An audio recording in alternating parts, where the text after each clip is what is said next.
इंद सद्वंदियाणं तिहुवणिद मधुरविशदवक्काणं अंतातीत गुणाणं नमो जिणाणं जित भवाणं। हम सभी पंचस्तिकाय संग्रह का अध्ययन कर रहे हैं और इसमें हम प्रथम अधिकार का वर्णन कर रहे हैं। प्रथम अधिकार का वर्णन करते हुए हम जीव अस्तिकाय के उपयोग लक्षण का वर्णन कर रहे थे। 27वीं गाथा में जीव के 9 विशेषण बताए थे, जिसमें से उपयोग लक्षण भी एक था। गाथा 40 से उपयोग लक्षण शुरू हुआ है। आज हम गाथा 47 पढ़ेंगे। गाथा पाठ करते हैं। णाणम धणम च कुवदी धणिणम जह णाणिणम च दुविदेहिम भणन्ति तह पुदधत्तम एयत्तम चावी तचणहु। अन्व्यार्थ पढ़ते हैं। जह जिस प्रकार, धनम धन, च और, णाणम ज्ञान, धनिणम पुरुष को, धनी को, च और, णाणिणम ज्ञानी,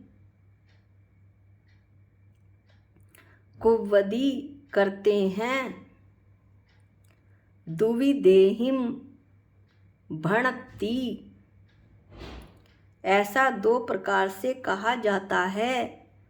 तह उसी प्रकार, तचणहु तत्वज्ञ अनंत भगवान, पुदत्तम पृथकत्व, चावी तथा एयत्तम एकत्व को कहते हैं।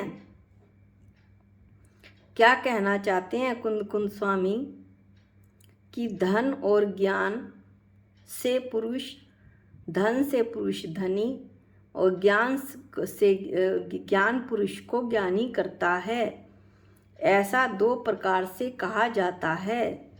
तथा उसी प्रकार तत्वज्ञ यानी तत्व को जानने वाले अनंत भगवान, पृथक्त्व धन और धनी जहाँ प्रदेश जुदा जुदा हैं तथा वो तो पृथक्त्व है, तथा एकत्व ज्ञान और ज्ञानी जहाँ प्रदेश भेद नहीं है, एक ही प्रदेश है, को कहते हैं, यानी पृथक्त्व और एकत्व को कहते हैं। यहाँ जो मेन 2 शब्दों की व्याख्या होगी वो पृथक्त्व और एकत्व को होगी। किस प्रकार अमृत चंदाचार्य टीका में बड़े सुंदर रूप से इसका विवरण करते हैं, ये हम टीका पाठ करने में ही पढ़ेंगे। टीका पाठ करते हैं। यह वस्तु रूप से भेद और वस्तु रूप से अभेद का उदाहरण है।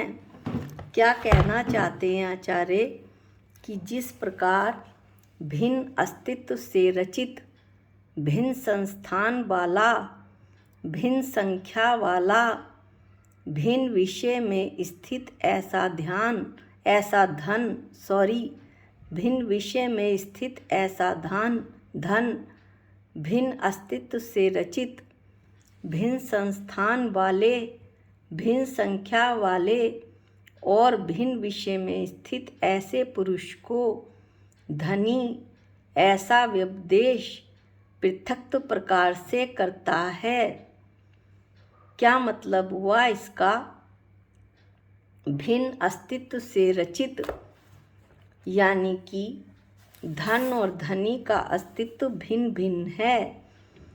एक के नष्ट हो जाने पर दूसरा नष्ट नहीं होता।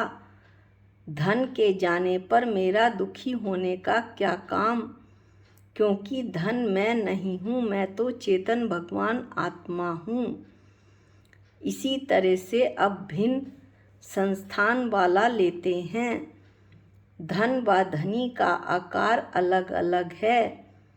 धन तो रुपए में, डॉलर में सोने में, चांदी में, हीरे में के आकार में है, और धनी पुरुष है तो पुरुष के आकार में है।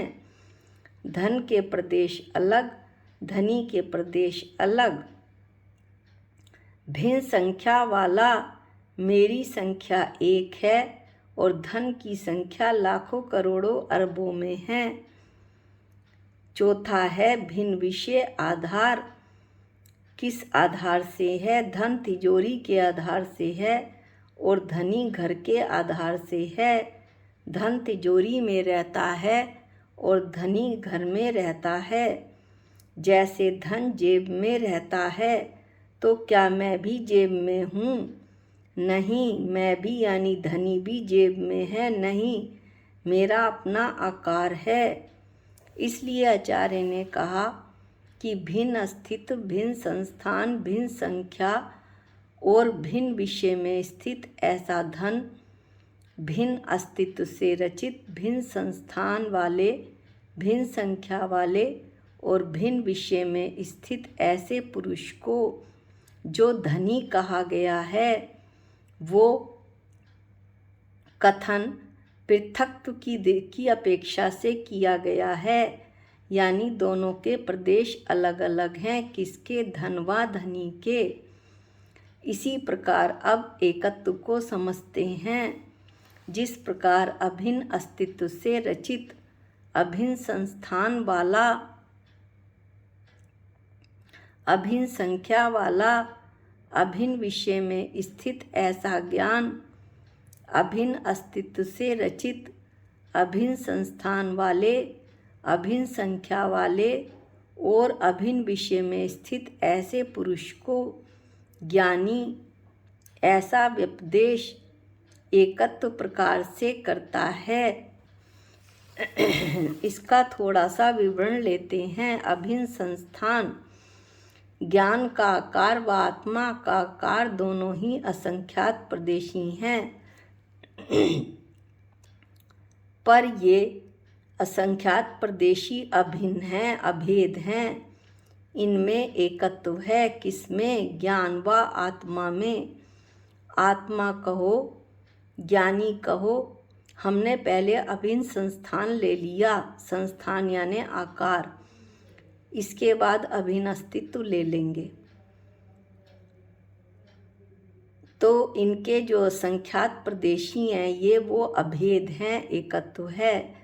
जहाँ ज्ञान है वहीं आत्मा है, और जहाँ आत्मा है वहीं ज्ञान है। अब हम पहला पॉइंट अभिन्न अस्तित्व लेते हैं। ज्ञान व ज्ञानी का अभिन्न अस्तित्व है। जब से मैंने होश संभाला है, मुझे ज्ञान का अनुभव हो रहा है। मैं कुछ ना कुछ जान रहा हूँ। जिस अस्तित्व से ज्ञान बना है, उसी अस्तित्व से ज्ञानी, जीव, आत्मा तीनों पर्यायवाची शब्द हैं। ज्ञानी कहो, जीव कहो, आत्मा कहो, उसी अस्तित्व से बना हुआ है। जो उत्पाद व द्रव्य ज्ञान गुण में है, वहीं उत्पाद व द्रव्य, वही उत्पाद व द्रव्य ज्ञानी में भी है। अब हम तीसरा पॉइंट पढ़ते हैं। अभिन्न संख्या, आत्मा एक है, उसमें रहने वाला ज्ञान नाम का गुण भी एक है। अभिन्न विषय, चौथा पॉइंट पढ़ते हैं। जहाँ आत्मा है वहीं ज्ञान है। ज्ञान कहीं अलग रखा हो व आत्मा कहीं अलग रखा हो, ऐसा नहीं है। मैं आत्मा हूँ व मुझ में ज्ञान है। इसलिए आचार्य ने कहा कि अभिन्न अस्तित्व से रचित, अभिन्न संस्थान वाला, अभिन्न संख्या वाला, अभिन्न विषय में स्थित ऐसा ज्ञान, अभिन्न अस्तित्व से रचित, अभिन्न संस्थान वाले, अभिन्न संख्या वाले और अभिन्न विषय में स्थित जो ऐसा पुरुष है, उसे ज्ञानी ऐसा कथन एकत्व प्रकार से करते हैं। एकत्व यानी जिनके प्रदेश एक हों, ज्ञान और ज्ञानी में एकत्व है। आत्मा में सुख है, दर्शन है, वीर्य है, ज्ञान है। इस तरह आत्मा में इन सब का एकत्व है। आगे आचार्य कहते हैं, धन और धनी, ज्ञानी और ज्ञान और ज्ञानी को समझाने के बाद कि उसी प्रकार अन्यत्र भी समझ लेना चाहिए। अन्यत्र कैसे? कि मेरा मकान, मेरा पुत्र, मेरा धन, धन गया तो मैं आत्महत्या करने तक को तैयार हो जाता हूँ। दोनों का, धन का और मेरा अस्तित्व अलग अलग है, पर मैं मोह के वश होकर धन को अपने रूप करता हुआ वस्तु स्वरूप का निश्चय न करने के कारण आकुल व्याकुल रहता हूँ और अपना आर्त ध्यान करता हूँ। भेद ज्ञान के बल पर मैं चेतन भगवान आत्मा हूँ, ऐसा मेरा श्रद्धान हो। वस्तु स्वरूप का मैं निश्चय करूँ, मैं भी निराकुल सुख का भोग करूँ। इसी भावना के साथ गाथा 47 का समापन करते हैं। गाथा 48 अगले वीडियो में पढ़ेंगे।